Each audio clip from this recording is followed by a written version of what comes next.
Welcome back to another episode of the Blueprints Brocast. I'm Austyn Tokar. And I'm Jay Cruz. And today we're going to talk about calories, macronutrients, the whole rundown here. But first, do you guys count 3, 2, 1, go? Or do you say 3, 2, go? I've always done 3, 2, go. Because I go on one. So I never say go. I just say, 3, 2, 1, or I just say 3, 2, go, We're trying to start the show, and so Austyn says 3, 2, go. And I'm like, well, whenever somebody says on 3, so they go 1, 2, 3. Yeah. I see what you're saying. Yeah. But if you're going to count down, it's 3, 2, 1, go. You know what I mean? See, I never do that. That's strange to me. Okay, so like on New Year's, right? And they're counting down 10, 9. That's do you celebrate at 1 or do you celebrate after the 1? You got to be ahead of the game. I started the year before everybody else. That's why my year is much further ahead. Austyn's had me on this different eating, different diet, and I'm weighing my food out, and I'm looking at all of my macros. So the macros are your carbs, your fats, and your proteins. So those are the 3 main nutrients you're looking at. And then the micronutrients are all like, your vitamins, zinc, copper, not copper. You don't eat copper. Dang, bro. Zinc, iron, vitamin D. Yeah. So it's all these other things that make up and help you with your eyesight, all those other things. But the macronutrients are what build up your body. Yeah. Everything plays a role within each other. Some things just more so than others.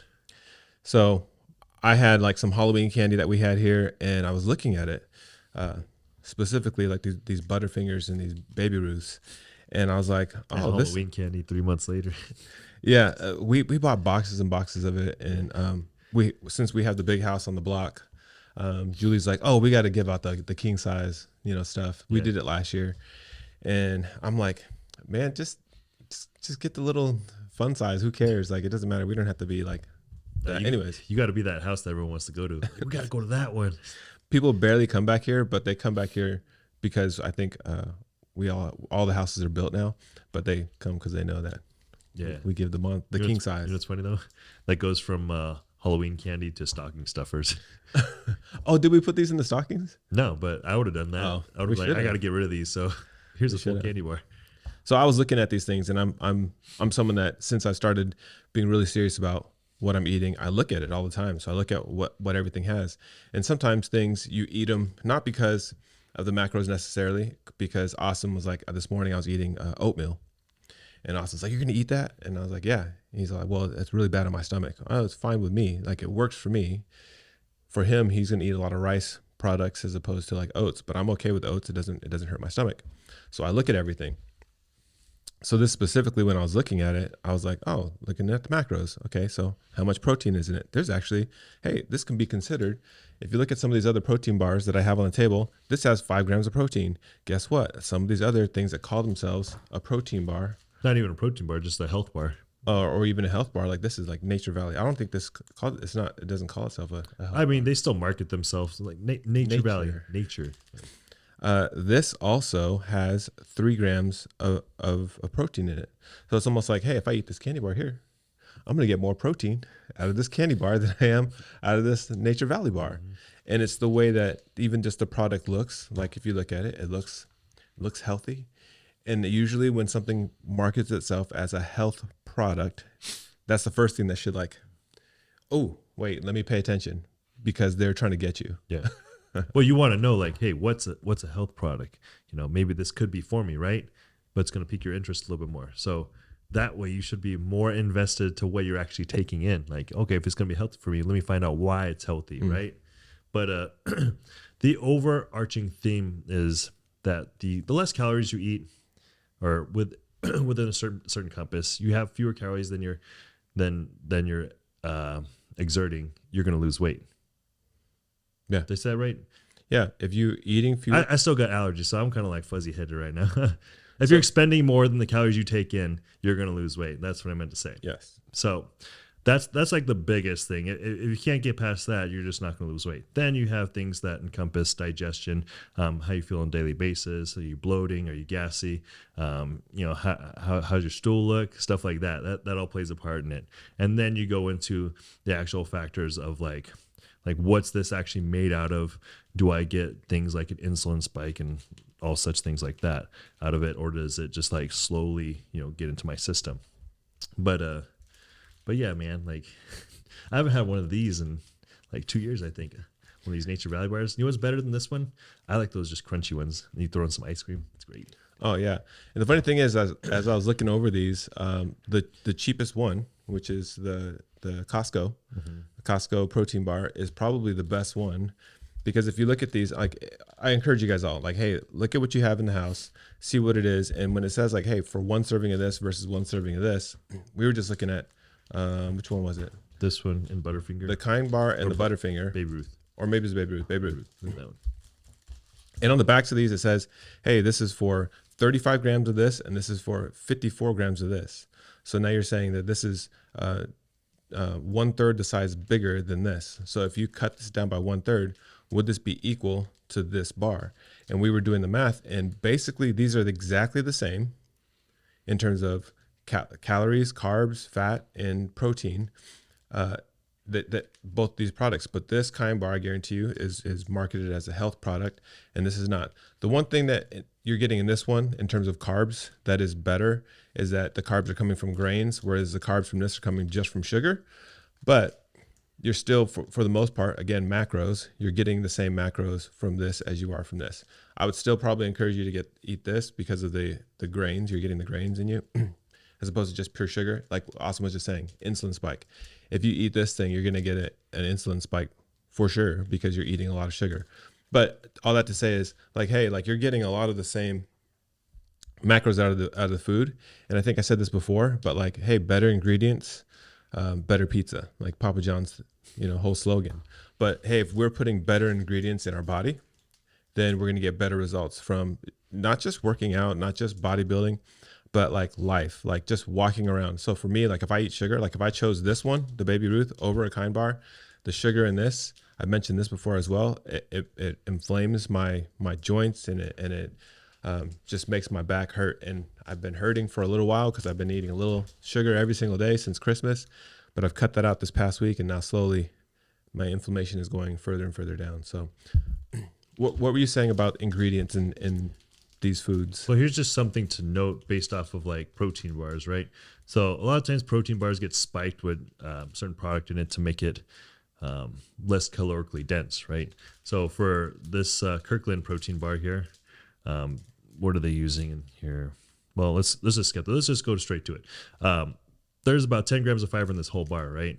And if sometimes you feel a little bit like, oh, that feels heavy, my stomach doesn't feel too good, it's like gurgling a little bit, your stomach's trying to break down something. Usually it's pretty heavy sitting there. So fiber is very tough for the stomach to break down. And in this one, again, this is, 10 grams of fiber in this one. I saw it. For this one right here, this one has sugar alcohol. And this is not a big deal for a lot of people, but for some people, you may have the same issue for digestion. Sugar alcohols for me do not sit well. My body just does not process it very well at all. I don't know the sciencey stuff behind that particularly. I could find that out for you guys, but you just got to be aware of like some things just do not sit well in your body and some things do. So like these may end up having a harder time digesting for you than something like a Butterfinger, Nature Valley Bar, Baby Ruth, those kind of things. You also got to consider what type of protein is going to these, and generally it's going to be a cheap whey product. I'm pretty sure Kirkland just uses a cheap whey product in this one. Mm-hmm. So I used to have these all the time. One time I had 2 of these at a time, and I was out the rest of the day. Nobody saw me. I was probably in the bathroom. You know what I mean? So those are some things to pay attention to as far as ingredients go. Yeah, and then the other thing about ingredients as well is if you look at any product, it doesn't matter what it is. It could be a bar, it could be bread, it could be anything, pasta, whatever it is. As you look, there's going to be a list of products, and the very first product on there is the bulk of what it's made of. And as you go further and further down the list, there's less and less of that product in it. So if the very first, give an example, so this is a Kind Healthy Grains. Chewy with a crunch, dark chocolate chunk. The very first thing in this one, it says that it is oats, and you're like, oh, that's cool, right? Then the very second and third one is tapioca syrup and then cane sugar. So it's 2 basically sugars right after the very first product of oats. So tapioca syrup will help hold it together. Yeah, it helps hold it together. But then you go to something like Baby Ruth, right? And the very first ingredient is this. You would think, oh, maybe it's peanuts or maybe it's like something else. No, the very first product in this is sugar, like the very first thing. Like you're just, hey, let's go get some sugar cubes and just, throw them down. Then the second one is dry roasted peanuts. And then the third one, which is one that you don't want, third and fourth, is corn syrup and hydrogenated. There you go. Thank you. Yeah. See, you're correcting me on vegetable oil. Like those are things that you generally don't want to eat. Yeah. I mean, on a daily basis, you probably don't want to have that. Every once in a while, it's totally fine. Like you're going to be cool. Don't freak out if you have some of these things. Your body's not going to be like, oh, I can't eat that. And you don't digest it all. It's going to find a way to process it. What we care about is like your overarching thing of what you have consistently on a daily basis from minute to minute, hour to hour. I hope you're not eating minute to minute, but hour to hour and meal by meal, day by day. That's the biggest thing here. I think one of the things that you might ask is like, hey, but what about the things that don't have nutrition facts on it? Those are the things that you most likely want to eat more of because like fruits and vegetables, they have no nutrition facts. A lot of meats, especially when they come fresh, have no nutrition facts because there's nothing added to it. It's just chicken. It's just beef. The ones that start saying like it's in a package and it says, hey, like certain percentage lean beef and it's like in a tube, then those are the kind that you want to start looking at when it's not like just the straight whole product, because then they add things to those. Sometimes it's food coloring, sometimes it's extra fat from other sources, or sometimes they don't take the fat out. Sometimes they just add a different animal in there. So some people will add pork to ground beef. Yeah. So you want to look at those things, but for the most part, things that don't have nutrition facts, like fruits and vegetables, just the meat itself as is, the raw version of that you can get of it, natural version. All those are pretty much good for you, and you can only eat a certain amount of them. You usually can't overeat, and if you have a normal appetite and you have a normal palate, once you get enough of those things, your body's just like, okay, I'm done. Even me. So for myself, my goal is to hit 2,900 calories a day, 27, 29. But like if I just eat naturally, 24 is like my body's like, okay, you're done. But in order for me to gain weight and to gain muscle, I have to eat the extra amount. And I have to actually force myself to do that. So if you're eating good foods, it's really hard to overeat when you're eating just whole foods. Yeah. And here's why we say you want to have a well-balanced meal plan, or just meals in general. From a view of thermogenics, your body breaking down food, protein is going to be the hardest thing for your body to break down. It's made of amino acids and it has to break down everything to get them into the body, your bloodstream, right? Next hardest thing is going to be fat. Fat is very calorically dense. There's 9 calories per 1 gram of fat. So it's going to take a little bit longer to break down for that one. And then carbs are like the easiest thing for it to break down unless you have fiber along with that. So you have insoluble and soluble. Insoluble fiber, you're not going to break down. Soluble fiber becomes part of your system. But as far as a view of breaking down things, protein's the hardest, fats next hard. You hear that wind? No, I think that's thunder. Dang, that's crazy. Texas. Anyways, protein's the hardest to break down. And carbs with fiber in it will be the next hardest thing to break down. Then you have fats, and then you have simple carbs. So if you incorporate all those things into a meal, you should feel fairly full until your next meal. Yeah. What I advise most people is pay attention to what you're eating, because if you're eating, especially if you're eating something new and you feel kind of different, don't just throw it out the window right away and say, hey, I'm never going to eat that again.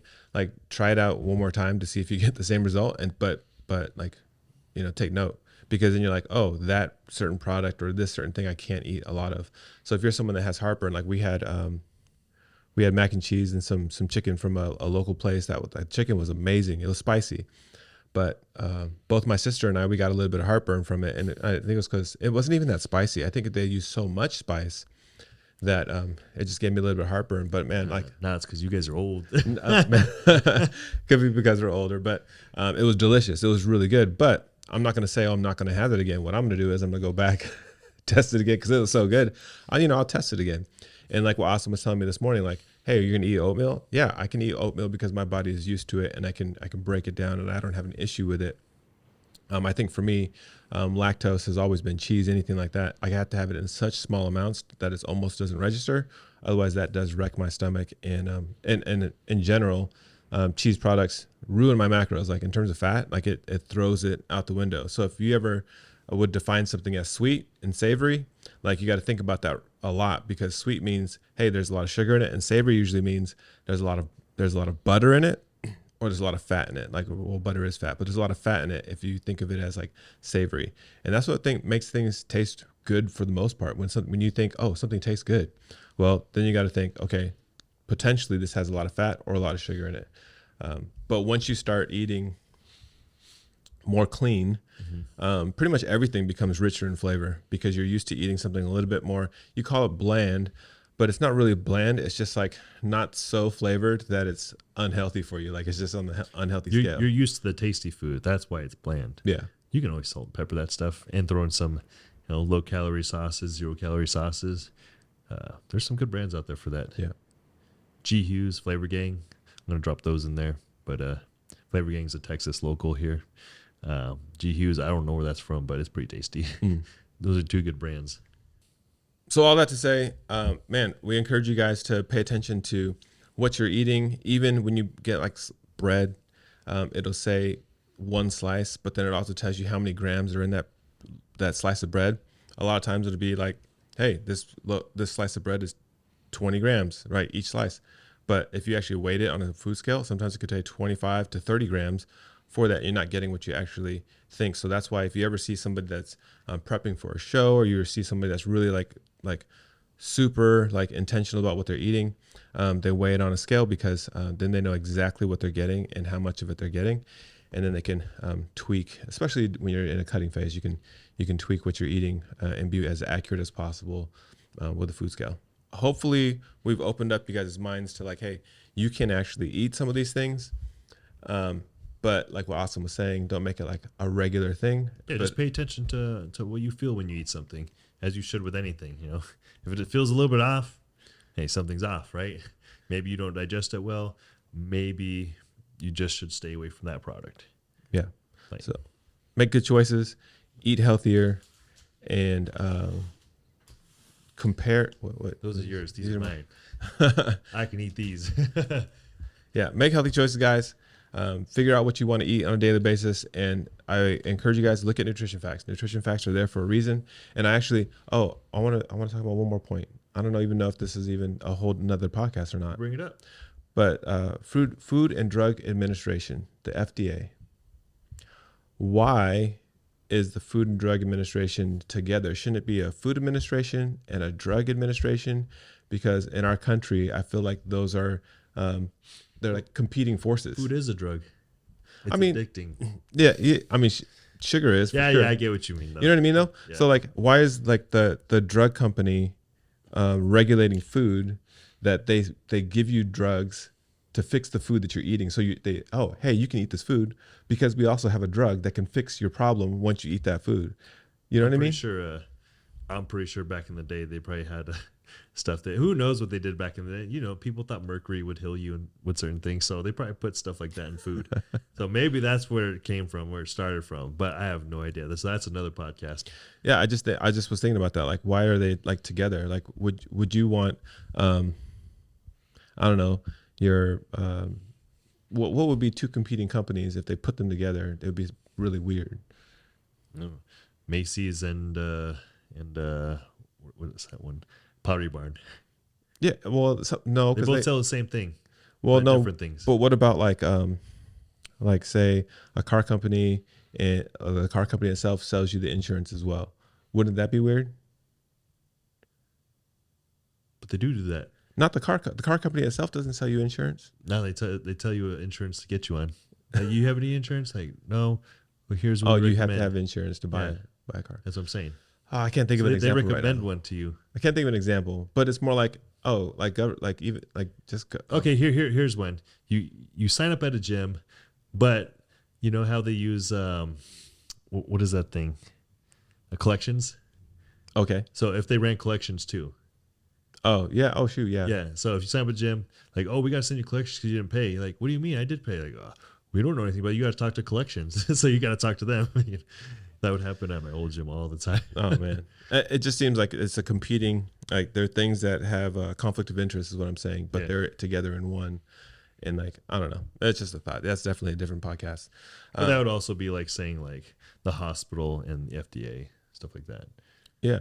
Selling drugs, but also prescribing drugs. Anyways, thank you guys for watching another episode. We appreciate each and every one of you guys. If you have any questions, list them down below. We'll get back to you. But yeah, this has been another episode. What number is this? This should be number 26. Number 26? Wow. Yeah. Maybe 25. But yeah, we're a quarter of the way to 100. So when we hit 100, maybe we'll do some sort of like cool giveaway or something. What do you mean? We should do a cool giveaway when we hit 30, when we hit 50? And then You're gonna provide the thing that we give away? I didn't say we give away something. I said we should do something cool. Oh, okay. We'll do something cool. Okay, so when we hit the 30 isn't it? 30 isn't 30 is a cool number. 50 is a mile marker. What do they say? They said seven podcasts. That's one. That's one stepstone. Then 21. I think people don't make it past the first podcast, and then even another percentage don't make it past the 7th podcast. I would say bring up the Amanda Bynes one, but it's pretty funny. Oh yeah, she didn't make it past one. Anyways, yes, thank you guys for hanging out with us. Thank you for all the support that you guys give. If you haven't subscribed yet, please subscribe to our podcast. You can also check us out on Apple and Spotify, and we will see you guys in the next podcast. Peace.